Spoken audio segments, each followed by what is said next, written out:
And welcome to the Dean Obeidallah Show on Substack Live. And look who's here. It's Katie Phang, truth teller, independent journalist, trial lawyer, fighting for our democracy. She has Law and Order, her Disorder Substack. She has her own show on YouTube through the Midas Touch Network, which is doing great and always pumping out great articles, including the one yesterday. It's nice to see you, my friend. Thanks so much for joining. Thank you for having me. I love being able to hang out on Substack Live, so I appreciate you taking the time to hang out. If I could somehow bomb other people's Substack lives, I'd be doing it all day. Like, look, I'm here. And so thankfully that I can't sneak into others because I do enjoy, we enjoy the live component. Like you see people react I in love real it. time and that's a lot of fun. So let's talk a few things. First of all, what's your reaction? DOJ says, well, we're done. All the files are done. Everything's done. We're going to shut it down. And there was competing reports about there's still a chunk of documents. Are there not? Even what they gave, there's massive redactions, which the survivors have talked about. So you're in Florida. What's your sense of what's going on here and the people involved in the orbit of Jeffrey Epstein? I think it's bullshit. I don't think it's done. And I think the DOJ has truly embraced, the Trump DOJ has truly embraced the presumption of irregularity.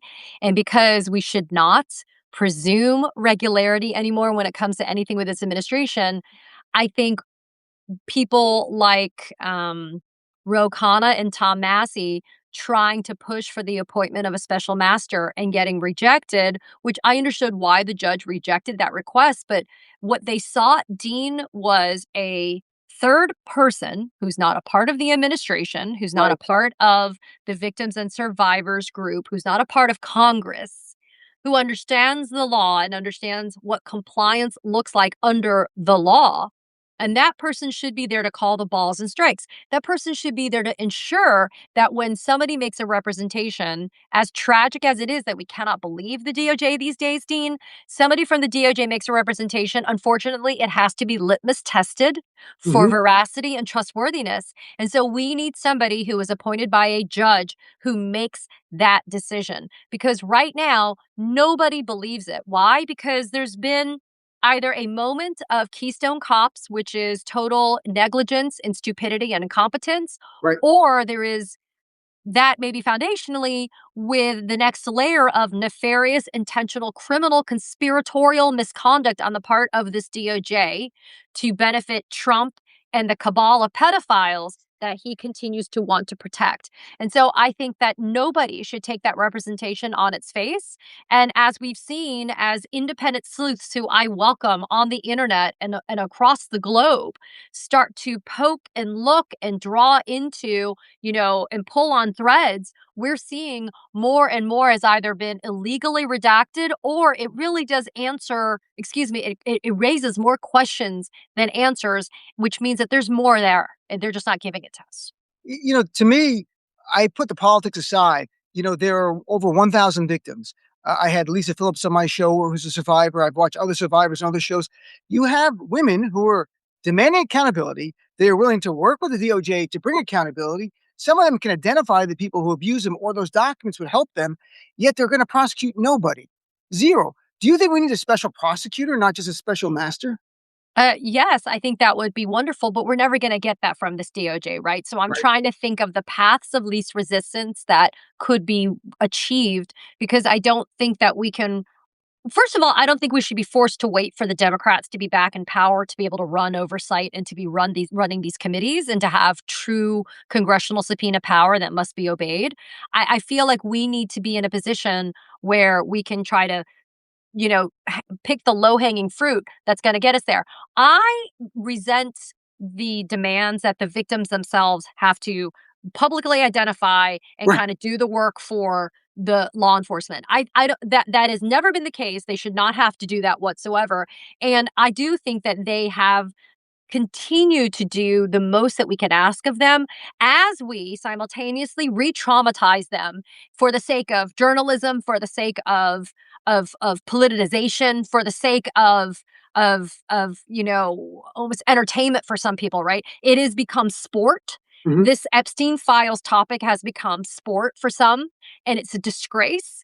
And again, we can't rely upon our largest law enforcement agency in the world to bring them accountability and justice. And so we have to do that for our fellow humans is what we have to do. Yeah, and I continue to fight against any kind of partisan desires in this and make the focus always on the women who were trafficked and raped as children, and that they need accountability. Because when I've spoken to them, it's about healing. Accountability helps them heal. And look, they won't prosecute anyone. Katie, if Donald Trump says go prosecute that Democrat or that person who's a critic of me, they jump into court, they go to the grand jury, get the indictment or not, they do that. You can't look. You're a lawyer as well. The idea that you have victims who will say who traumatized them, or abused them, or assaulted them, who will work with DOJ, and they're like, we're going to prosecute zero people, to me is the ongoing cover up. And look at Pam Bondi, how dismissive of the women who were there. Like they don't even exist. And my view is Pam Bondi is implicated not in the crimes, but in the cover up. She was Attorney General of your state, Florida, 2011 to 2019.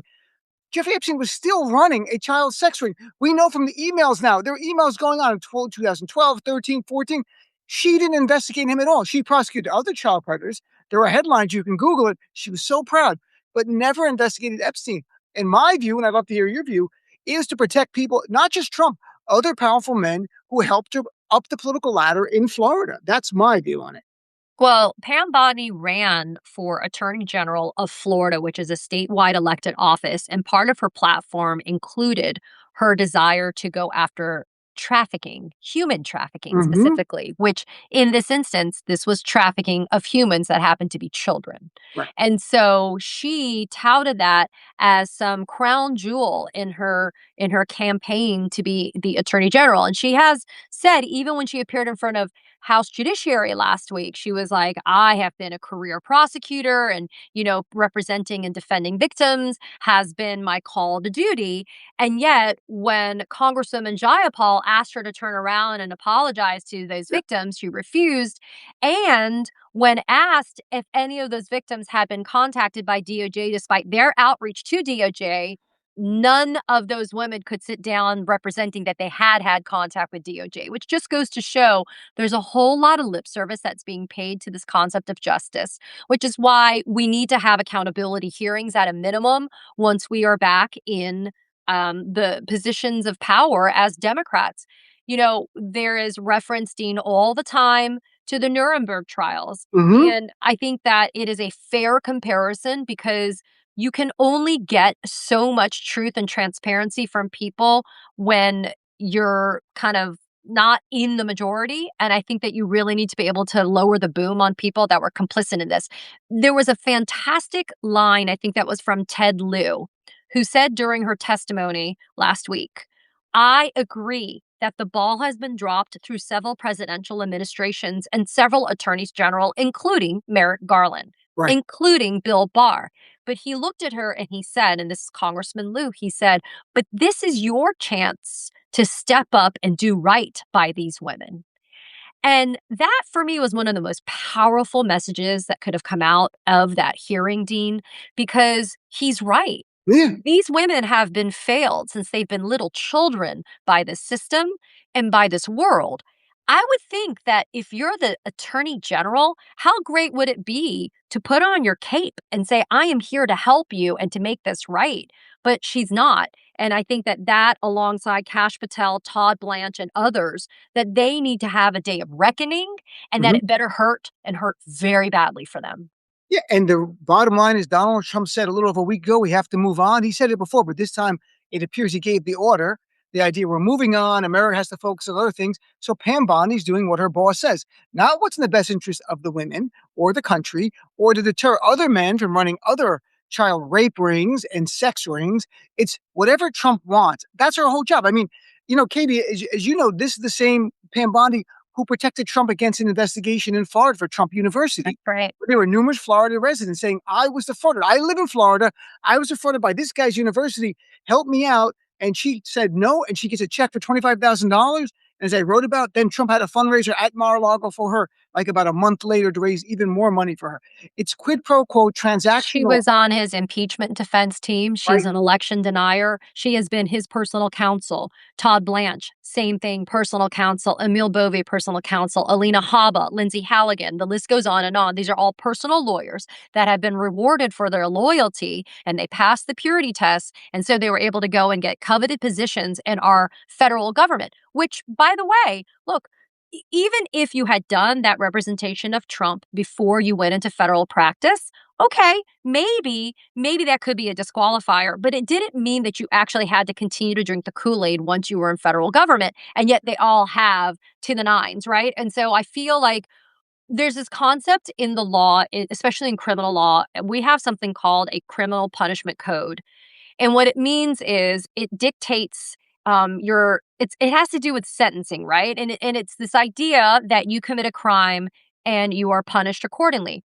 But the criminal punishment code is premised on two distinct philosophies and principles. Mhm. One is punishment. That's why it's punitive punishment, right? Because you did something wrong and you were punished.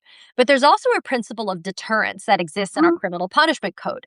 The idea that if you see somebody being punished for doing something wrong, it serves as a deterrent for you not to commit that same crime. Yep. As we sit here today, there is zero deterrent component to how the government has been looking at the Epstein files. And I will not look at Ghislaine Maxwell as a deterrent example because she may have gone to a trial and been found guilty and convicted. However, she's now sitting in some cushy ass place in Texas, which is called Club Fed.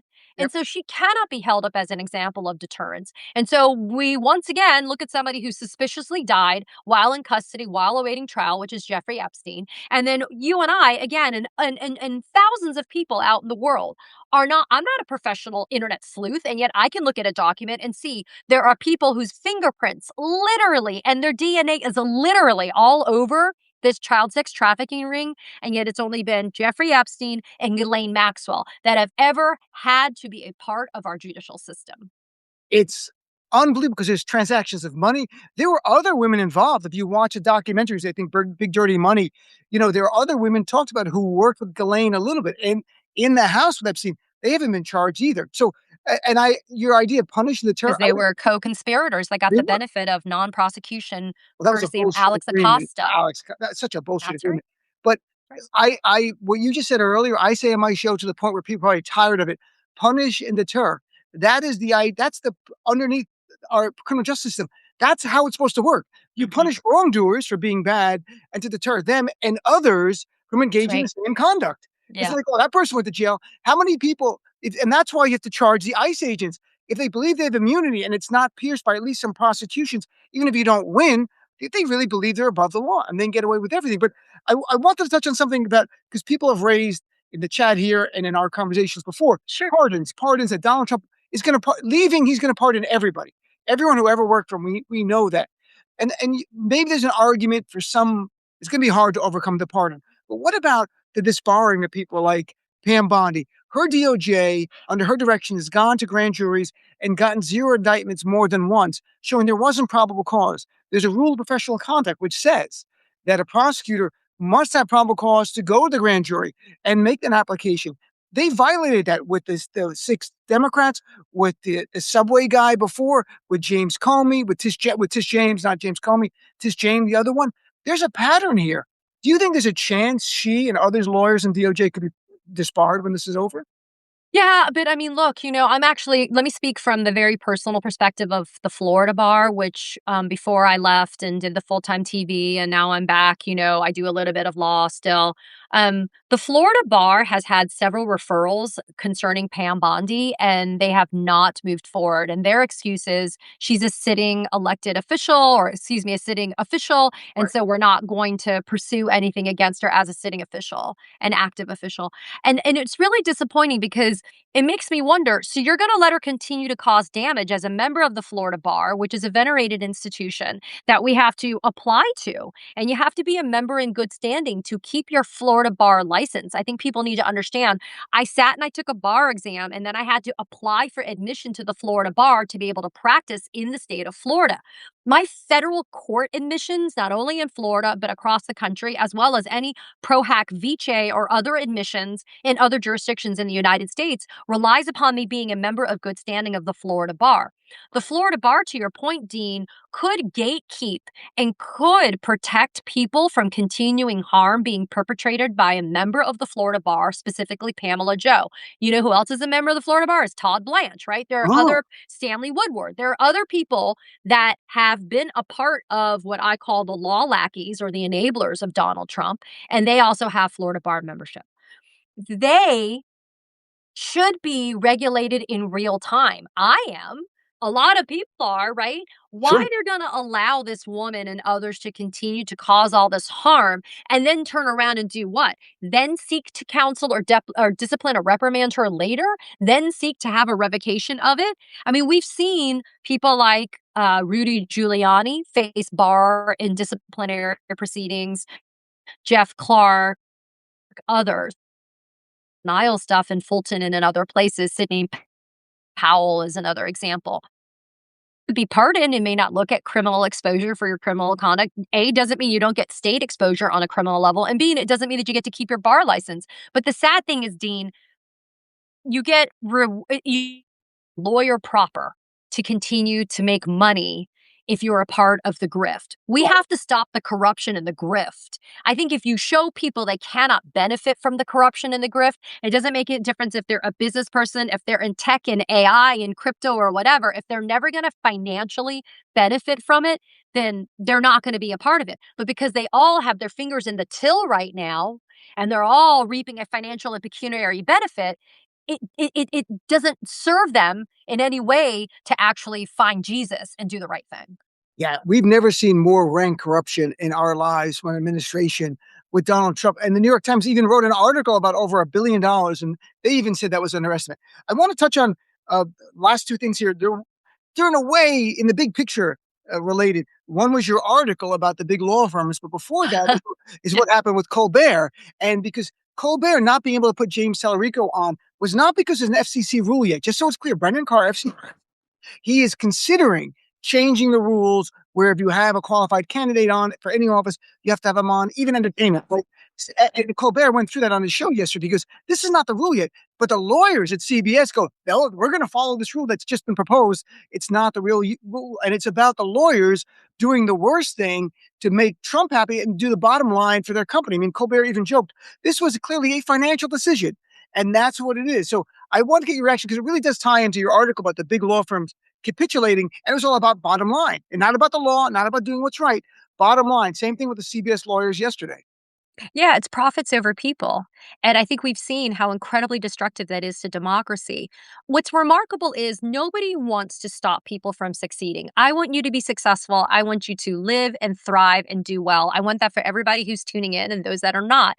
I Right. want that for everyone. But the problem is you can't do that on the backs of others, right? That is not how it's supposed to be. People need to be reminded that when CBS was sued by Donald Trump under a bullshit claim of fraud in Texas by a cherry picked jurisdiction in front of a Texas judge that they wanted to be in front of.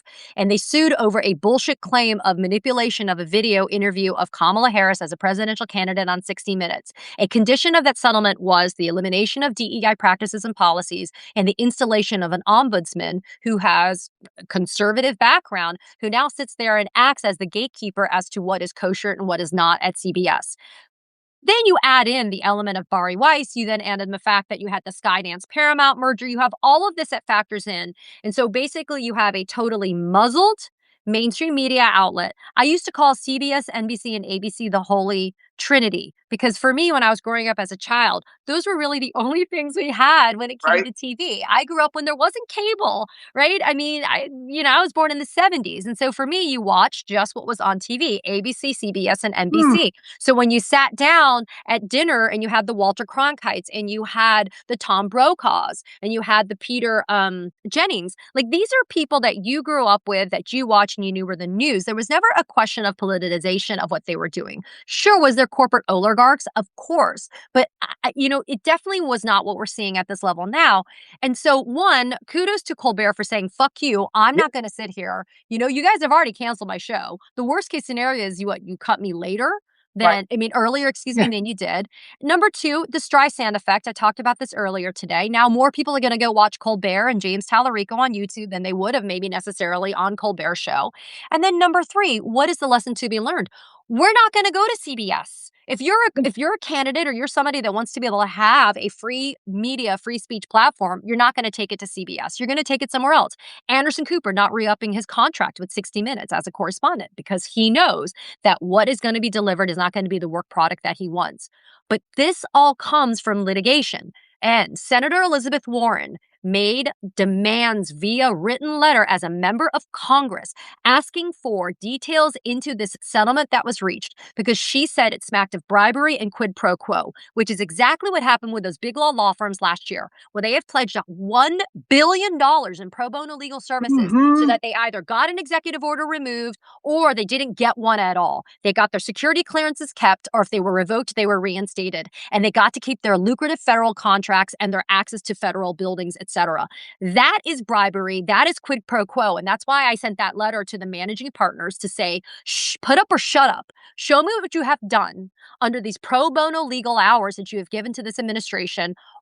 And listen, they're probably not going to respond, Dean. They have no legal obligation, Right. but you would think that you would want to be proud of showing how great your pro bono work has been doing to help veterans and to combat anti Semitism and to, quote, promote the equal application of justice and fairness. But of course, they're not going to respond, which is why I told my viewers, my subscribers, and all of you that are tuning in, there's also the court of public opinion and there's Mhm. also the court of pressure. And we saw Brad Karp step down. He resigned, but he didn't quit. Right. Paul Weiss after his name was exposed in the Epstein files, which is why I'm telling people public pressure works. And we do think people need to be aware that we're still paying attention to shit that happened last year, despite the flood the zone with bullshit maneuvering that we see all the time.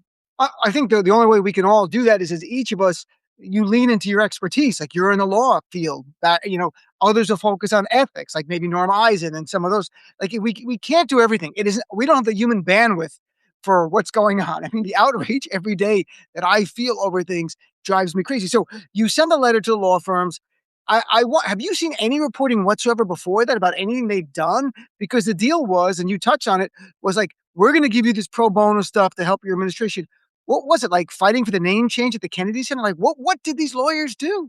Did they do any? No. But by the way, nobody has ever seen the written agreement by and between these law firms and the Ah, Trump administration.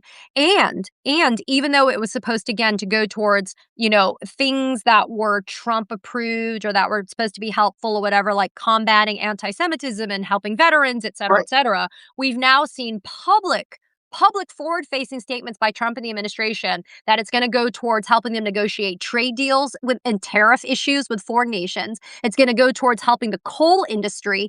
And the most disturbing thing that I covered on my YouTube channel was they are going to use that money to help defend local, state, and federal officials, including law enforcement, that may be sued or may be investigated. And I thought immediately ICE agents. I right. thought about Kristi Noem. I thought about Greg Bovino, Tom Homan, people that are now going to use big law firm pro bono hours to be able to defend them. I mean, I was like, this can't be right. Like, this can't be it. So that's why I sent the letter to them, and I want to see how they respond.